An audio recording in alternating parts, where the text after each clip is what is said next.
In this video, I'm going to be demonstrating how to posture your client's leg for a full leg wax. Many technicians are a little bit uncomfortable with doing a full leg because there are a couple of areas that are uncomfortable and difficult to get the skin taut and flat. For example, the inner thigh and the upper part of the back of the thigh.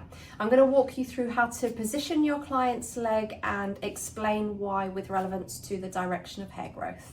So regardless of the system that you use, whether it's pot and spatula or it's the cartridge system, I always start down at the toes and the feet. I'll also stay at this end of the couch to remove the hair from the front of the lower leg. And then I'll come around to the side to do the knee. So we'll just place the foot flat so that we can do all areas around and above the knee.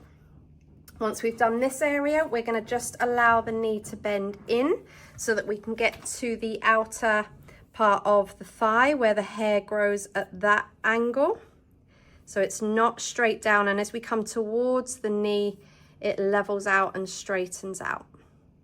Then we'll do the center of the thigh here, leading up to the top of the knee where the hair grows straight. And then we can bend the knee out. And in this area here, which is very difficult to get taut and flat, I'll always work with peelable patches. It's easy to hold the skin taut, apply your patch in two separate sections here, remove them both, and apply another one in the center.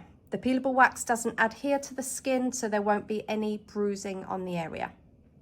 So now that we've covered everything with the client laying on their back, we're going to get the client to turn over.